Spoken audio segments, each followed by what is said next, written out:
নমস্কাৰ মেধা শ্ৰেণীলৈ সকলোকে স্বাগতম জনাইছো তো একে অনুশীলনী 4.1 সবচে ইন্টাৰেস্টিং কোয়েশ্চন গিৰা আমি কৰি আছিলো কোয়েশ্চন নাম্বাৰ 15 ৰ 4 লৈ আহিছো কি আছে x square plus 2x minus 3 হোল square minus 3 into x square plus 2x minus 1 plus it equals 0 তো ইয়াত দেখা দি কথা x স্কয়ার প্লাস 2x ইয়াক মই ধৰি লম ঠিক আছে কি বুলি let x square plus 2x equal to y বুলি হয় না গতিকে সমীকৰণটো কি বনিব y minus therefore লিখিম আগফালে therefore y minus 3 whole square minus 3 into y minus 1 plus 8 equals 0 implies ভাঙি দিয়া y square minus তোমার 3 দুগুণ 6y plus 3 3 দুগুণ 9 minus 3 into y 3y minus 1 से plus 3 plus 8 equal 0 implies तो y square কেটা আছে y square অকল এটাই আছে বঢ়িয়া 6y আৰু এফালে কিমান আছে -3y গতিকে -9y 9 নিয়ে 12 12 এ 8 কিমান 20 তো প্লাস 20 ইকুয়াল 0 এটো ফ্যাক্টৰাইজ কৰিব পাৰিমে 5 4 9 5 4 20 ঠিক আছে গতিকে কি লিখিম y square -5y -4y + 20 equal 0 equal 0 0 তো ধ্যানে দিয়ে দেখুন y -5 আহিব কমন আৰু এফালে কি আহিব y -4 আহিব ঠিক আছে বুজি পাইছো ইজি तो y equal to की लिखिम 5 लिखिम और y equal to actually जानो y equal 5 लिखत के y minus 5 equal 0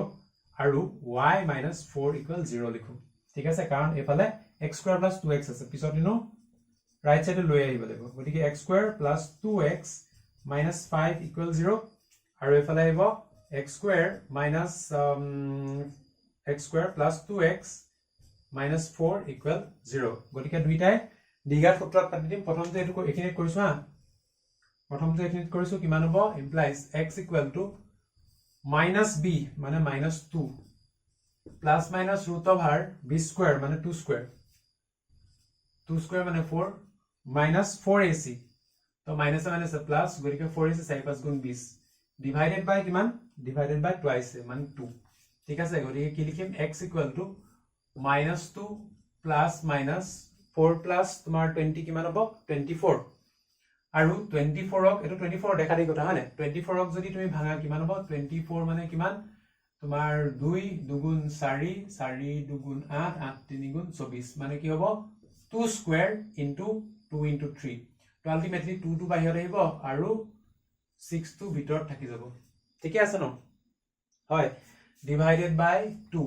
तो implies x equal to কি হ'ব 2 2 সবত মানে ইয়াবা 2 এটা যদি কমন লয় কি থাকিব -1 plus minus root over 6 divided by 2 2 2 কৰা গলে কিমান থাকিব x equal to -1 plus minus root over 6 তো দুটা সলিউশন কি হ'ব যে -1 plus root 6 -1 minus root 6 ঠিক আছে তো এইখিনি মই সেপাৰেট কৰি নিদু কাৰণ আগৰ ক্লাছটোত আমি অলৰেডি হেতু বস্তু দেখাই দিছো ঠিক আছে এফাক চাই লবা যদি কিবা ডাউট থাকে তাৰপা নেক্সট পিছৰটো কি আছে পিছৰটো হৈ গল তোমাৰ এটো হা এটো সলভ কৰিছো ইয়াৰ পিছৰখন এখন হা ওকে তো x ইকুৱেল টু কিমান হ'ব -b মানে -2 plus minus root over b square মানে 2 স্কয়াৰ মানে কিমান 4 -4ac তো মাইনাস মাইনাস প্লাস 4ac 4 4 গুণ 16 গতিকে ডিভাইডেড বাই কিমান 2 পাম only equal -2 plus minus root over 20 divided by 2 এতিয়া ৰুট 20 মানে কিমান আকৌ ৰুট 20 ভাঙা 20 মানে কিমান তোমার 2 পূরণ 2 4 4 5 গুণ 20 মানে কি 2 স্কয়ার into 5 তো আলটিমেটলি কিমান হ'ব প্লাস মাইনাস আকল মাইনাস টা 2 root 5 divided by 2 তো এটো কৰা নিচিনা ইয়াত যেনেকে 2 এটা কমন আহিলে কাটকুট গল ইয়াত 2 এটা কমন আহিব কাটকুট যাব থাকিব কিমান -1 plus minus root over 5 গতিকে দুটা সলিউশন কি -1 plus root 5 -1 minus root 5 তো আশা কৰো এইগিটা তোমালোকে বুজি পাইছা চাগে ঠিক আছে আৰু চাৰিটাৰ লাষ্টত লিখিবা এটাকে নিৰ্ণয় মূল -1 plus root 6 -1 minus root 6 -1 plus root 5 -1 minus root 5 ঠিক আছে তো আশা কৰো এটো বুজি পাইছা চাগে আৰু এটা কথা একিনে মই কৈ থওঁ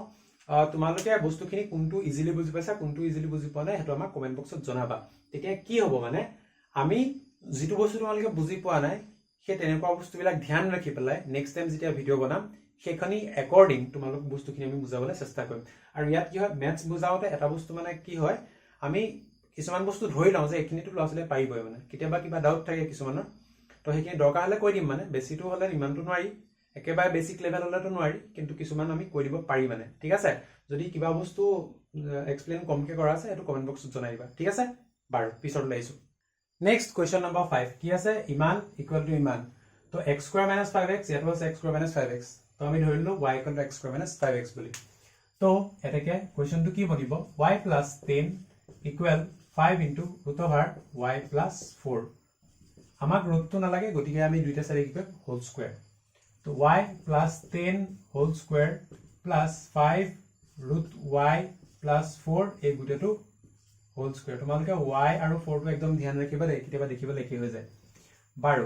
y square + 10 y square + 20y + 100 equal 5 square মানে কিমান 25 আৰু ভিতৰৰ যেটো স্কয়াৰ ৰুট আছে এই ৰুটটো আৰু স্কয়াৰটোৱে মানে কি হ'ব এটো কেনসেল আউট কৰি দিলে গতি কি হ'ব y + 4 আৰু এই বস্তুটো ধ্যান ৰাখিবা ঠিক আছে ব্ৰেকেট দি পেলাই এনেকৈ ৰাখিবা 5 ৰ ওপৰত স্কয়াৰ 25 আৰু এই গুটেটোৰ ওপৰত কি আছে এই গুটেটো পূৰণ হৈ আছে 5 এ আৰু এই গুটেটো ইয়াৰ ওপৰত কি হ'ব ৰুট আৰু স্কয়াৰে ইটো কেনসেল আউট কৰি দিলে এটো থাকিলে ঠিক আছে ধ্যান ৰাখিবা কোনোবাই কি কৰে 25y + 4 লিখি থৈ দিয়ে মানে হেতু হলে ভুল হ'ব হ'ব বাৰু তো y স্কয়াৰ + 20y আৰু 25y টো যদি এটো সাইডে লৈ আহা কিমান হ'ব -25y মানে 25 * y 25y হ'ব ন তাৰপিছত +100 -25 * 4 কিমান 100 তো 100 টো সাইডে লৈ আহা ইকুৱেল 0 গতিকে কি পালো y স্কয়াৰ - 5y = 0 100 100 কটাই গল ঠিক আছে গতিকে ইয়াৰ পৰা কি লিখিব পাৰা y স্কয়াৰ - 5y = 0 ঠিক আছে তো y * কি লিখিব পাৰো মই y *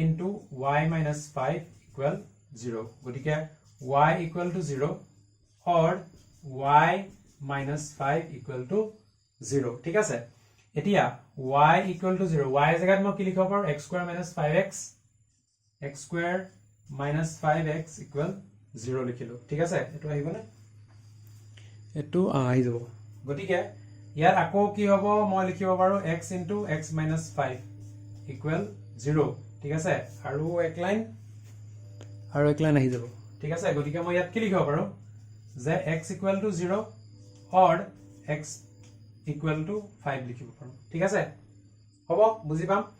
তো 0 পালো আৰু 5 পালো তো ইয়াত কি হ'ব একে y - 5 = 0 আচ্ছা এফালে লিখিছো এফালে কিমান কৰিবা y - 5 = 0 ঠিক আছে তো ইয়াত সলভ কৰিছো y - 5 = 0 y মানে কিমান x স্কয়াৰ - 5x - 5 = 0 গতিকে দিঘাত সূত্ৰ প্ৰয়োগ কৰা কিমান হ'ব -b + √b স্কয়াৰ মানে 25 -4ac মানে মাইনাস হৈ গল প্লাস 4 5 গুণ কিমান 20 ডিভাইডেড বাই টুৱাইস এ ঠিক আছে তো ইকুৱেল কি পাম 5 প্লাস মাইনাস এটো হৈ গল তোমাৰ 45 ডিভাইডেড বাই 2 আৰু 5 প্লাস মাইনাস √45 মানে কিমান 5 9 গুণ 45 গতিকে 3 √5 ডিভাইডেড বাই 2 গতিকে এটো হৈ গল আমাৰ উলিয়াবলগীয়া এনসাৰ ইয়াত চোৱা ইয়াত x ৰ পাৱাৰ 2 আছে কিন্তু আমাৰ সলিউশন লাইছে কেটা 4টা আৰু উলাবই কিয় ইয়াত ৰুট আছে হয় গতিকে দুটা সাথে তুমি যদি স্কয়াৰ কৰি দিয়া এফালে x⁴ নব জানো আলটিমেটলি x ৰ পাৱাৰ 4 হল আলটিমেটলি x ৰ সলিউশন কিটা হ'ব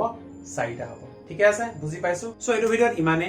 ইয়াৰ পিছৰ ভিডিওটোত আমি কোৱেশ্চন নম্বৰ 6 7 এখিনি আলোচনা কৰিম thank you so much for watching stay curious keep learning